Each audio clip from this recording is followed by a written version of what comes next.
A very warm welcome, बहुत स्वागत है आप सभी का इस चैनल पर। मैं हूं आपके साथ भावना शर्मा और 2023 में एक और बहुत ही महत्वपूर्ण गोचर होने जा रहा है जो है राहु केतु का गोचर। राहु केतु दोनों ही स्थिर प्लैनेट्स जो हैं वो माने जाते हैं और वो इसीलिए क्योंकि 18 महीने तक एक ही राशि में रहते हैं, मूव नहीं करते, क्योंकि हमेशा रेट्रोग्रेड रहते हैं तो इसलिए ये मूव नहीं करते हैं। अब इनका गोचर जब होगा तो इनका परिणाम कैसा मिलेगा, इसके बारे में हम इस सीरीज में बात कर रहे हैं। इस वीडियो में बात होगी कन्या राशि यानी कि वर्गोस के लिए ये गोचर की स्थिति कैसी रहेगी। और आप जानते हैं कि भाई गोचर जो होते हैं वो आपको बहुत इंस्टेंट रिजल्ट्स देते हैं and specially when we are talking about Rahu Ketu. तो राहु जो है वो एक सर है और जो केतु है वो एक हेडलेस एनर्जी है, वो धड़ है। तो आपने समुद्र मंथन की अगर कहानी सुनी है तो आपको ये पता है कि राहु केतु किस तरह की एनर्जीज हैं, दोनों ही शैडो प्लैनेट्स हैं। और इनका गोचर कन्या राशि वाले लोगों के लिए कैसे परिणाम आपको देगा इसके बारे में हम बात करेंगे। सबसे पहली चीज़ तो ये है कि देखिए राहु जो है आप लोगों के लिए, कन्या राशि वाले लोगों के लिए लंबे समय से अष्टम भाव में गोचर कर रहे थे। अष्टम भाव में गुरु राहु की युति बनी हुई थी अप्रैल के महीने से, जो कि गुरु चांडालियों का निर्माण किया हुआ था। अब अष्टम भाव जो होता है ये सडन गेन्स या सडन लॉसेस का होता है। अष्टम भाव जो होता है अकस्मात परिणाम आपको देता है। दूसरी बात इंजरीज, लॉसेस या फिर कहीं ना कहीं पे आप देखेंगे सडन एक्सीडेंट्स, इस तरह की चीज़ें होने के चांसेस जो है वो ज़्यादा रहते हैं, वो हम अष्टम भाव से देखते हैं। दूसरी बात ये है कि केतु जो हैं वो आपके अभी तक सेकंड हाउस में थे, अब आपके लग्न में मूव कर जाएंगे, आपके फर्स्ट हाउस में मूव कर जाएंगे। अब दोनों का ही गोचर अगर इस लिहाज से देखा जाए कि भाई पहले भी बहुत अच्छा नहीं था, केतु भी इस समय पर 30 अक्टूबर से पहले पहले बहुत अच्छे परिणाम आपको नहीं दे रहे थे क्योंकि धन भाव में बैठे हुए थे। दूसरी बात राहु भी गुरु चांडाल योग अष्टम भाव में बनाकर के बहुत अच्छे परिणाम आपको नहीं दे रहे थे। लेकिन अब 30 अक्टूबर के बाद क्या स्थिति रहेगी इसके बारे में बात करेंगे। शनि इस समय पर आपके छठे भाव में है, कुंभ राशि के अंदर वक्री है।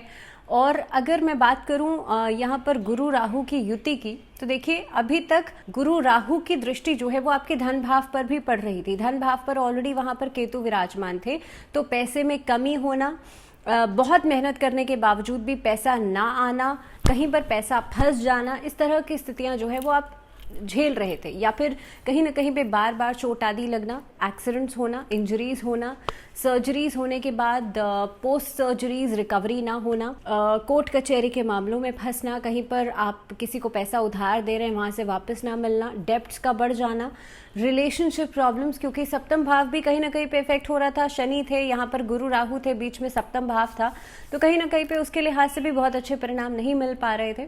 तो इस तरह की स्थितियां जो थी वो अभी तक बनी हुई थी। लेकिन अब 30 अक्टूबर के बाद भी क्या कुछ राहत मिलने की उम्मीद है, क्योंकि देखिए अभी भी जब राहु सप्तम भाव में मूव करेंगे आप लोगों के लिए, केतु फर्स्ट हाउस में मूव करेंगे, तो बहुत अच्छा गोचर ये नहीं है।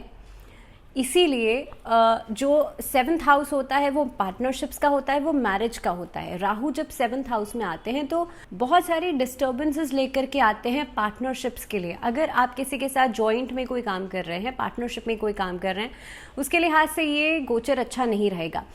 जिन लोगों की मैरिजेस बहुत अच्छी नहीं चल रही हैं, आपस में ऑलरेडी वाद विवाद रहता है, उनको भी इस समय पर ध्यान रखने की ज़रूरत है, क्योंकि ऑलरेडी गुरु जो है आपके अष्टम भाव में है। दूसरी बात, आप किसी के साथ कोलैबोरेशन में जुड़ करके कोई कार्य करेंगे तो काम तो हो सकता है बन जाएगा आपका, लेकिन पैसा, इनकम जो है वहाँ से नहीं आ पाएगी। दूसरी बात, अगर मैं यहाँ पर देखूँ तो राहु जो है यहाँ से बैठ करके आपके लिए आपके गेन हाउस को भी देख रहे हैं, यानी कि आपके 11th हाउस को भी देख रहे हैं, जिसकी वजह से गेन्स होने में प्रॉब्लम आएगी। लेकिन वहीं दूसरी तरफ जो गुरु हैं वो अष्टम भाव में बैठ करके, गुरु की दृष्टि आपके अगेन जो आपका आय भाव है वहाँ पर पड़ती है, सेकंड भाव पर, धन भाव पर पड़ती है, सॉरी। तो यहाँ से पैसे की कमी नहीं होने देंगे। हालांकि जो गुरु हैं वो बहुत अच्छे हाउस में नहीं बैठे हुए हैं, लेकिन यहाँ से पैसे की कमी आपके लिए नहीं होने देंगे। दूसरी चीज़ ये है कि केतु एक हेडलेस एनर्जी है। केतु जब आपके सेंटर ऑफ द चार्ट आते हैं ना, तो वो आपसे बहुत ज़्यादा बहुत मेहनत करवाते हैं सोचने में। क्योंकि देखिए जैसे मैंने कहा हेडलेस एनर्जी है, और आपका जो सेंटर ऑफ द चार्ट है वो आपका मस्तिष्क है, वो आपका दिमाग है। तो आप बहुत ज़्यादा उलझनों में फंसे रहेंगे। आप एक काम को करेंगे लेकिन सोचेंगे इधर। सो ड्यूरिंग दिस टाइम आपके लिए मन में भटकाव बहुत ज़्यादा रहेगा, कन्फ्यूजन्स बहुत ज़्यादा रहेंगी। इस अवधि में स्टूडेंट्स को बहुत ज़्यादा सावधान रहना है। आप अगर कोई भी डिसीजन करना चाहते हैं उसके लिए एक सेकंड ओपिनियन ज़रूर लीजिएगा। इन्वेस्टमेंट्स के लिहाज से भी ये समय बहुत सोच समझ कर आपको आगे बढ़ने की ज़रूरत है। आई वुड एडवाइस कि आप कोई भी, पहली बात तो पार्टनरशिप में काम नहीं कीजिएगा।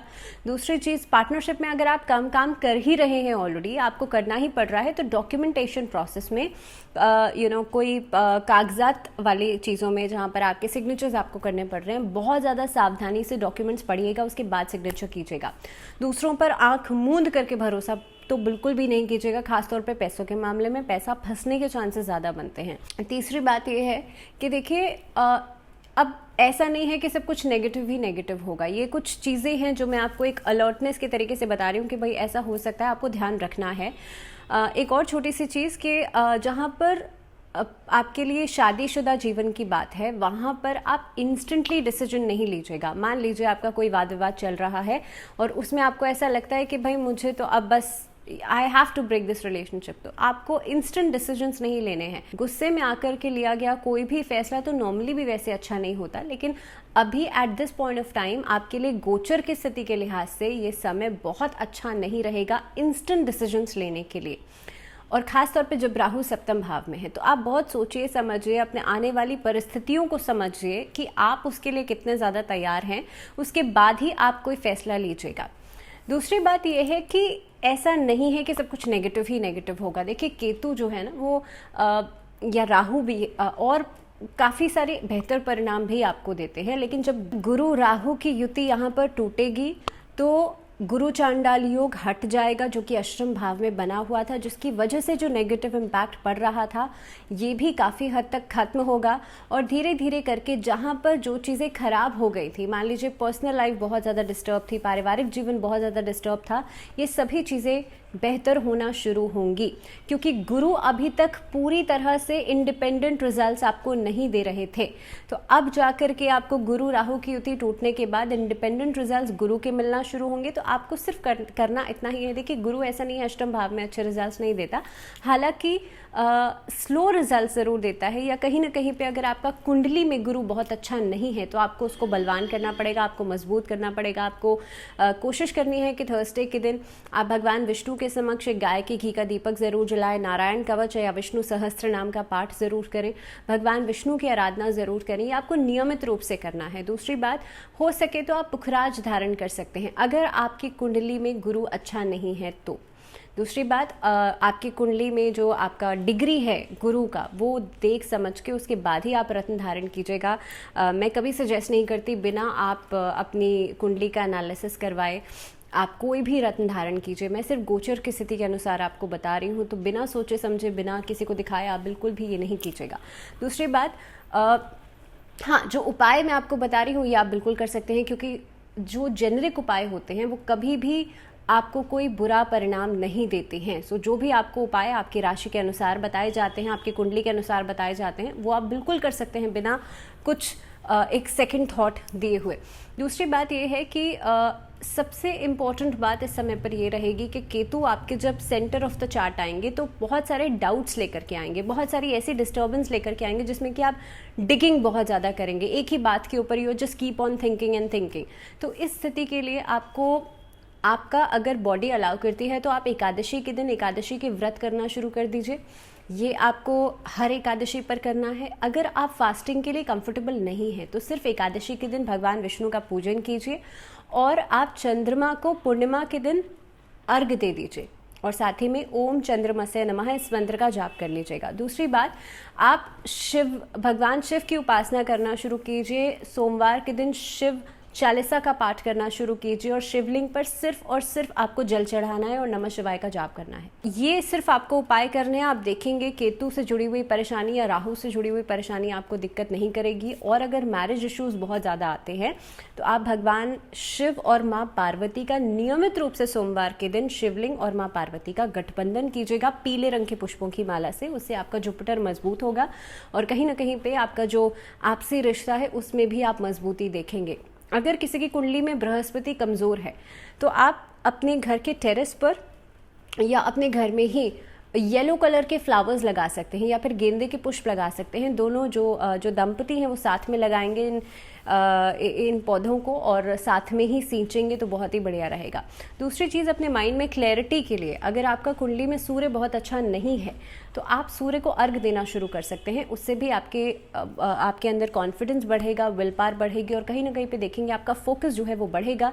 केतु का इफेक्ट जो होगा वो कम होना शुरू हो जाएगा। But you have to be make sure कि आपकी कुंडली में सूर्य कहाँ बैठा है, सूर्य की परिस्थिति कैसी है। और अगर सूर्य ऑलरेडी बहुत ज़्यादा अच्छा है, बहुत ज़्यादा बलवान है, तो कहीं ना कहीं पे आप देखेंगे और आप सूर्य को और ज़्यादा मजबूत कर देंगे तो आपके अंदर एंगर या ईगो जैसी समस्याएं भी परेशान कर सकती हैं आपको। तो ये ख़ास तौर पे आपको ध्यान में रखना है। दूसरी बात ये है कि इस अवधि के अंदर ऐसा नहीं है बिल्कुल कि सिर्फ नेगेटिव होगा, पॉजिटिव रिजल्ट्स भी आपको मिलेंगे, लेकिन आपको काफ़ी सारी चीज़ों में, काफ़ी सारी स्थितियों में एहतियात रखने की ज़रूरत है और उपाय आप बिल्कुल ये अपना सकते हैं। इसी के साथ इस वीडियो में फ़िलहाल इतना ही। मुझे दीजिए इजाज़त, जुड़े रहिए चैनल के साथ एंड आपके कमेंट्स बहुत वैल्यूएबल होते हैं। So and I try to read all your comments. जब भी कोई भी वीडियो लाइव होता है तो उसके तकरीबन 1 घंटे तक मैं ट्राई करती हूँ कि आपके जितने भी कमेंट्स हैं उन सब का मैं आपको रिप्लाई कर दूँ। So try to make sure कि आप एज सुन एज पॉसिबल आप कमेंट कर दीजिए। दूसरी बात ये है कि अगली वीडियो में हम बात करेंगे तुला राशि वाले लोगों के लिए कैसा रहेगा ये गोचर की स्थिति। So till the next video अपना बहुत सारा ध्यान रखिए और फिलहाल मुझे दीजिए इजाज़त। नमस्कार।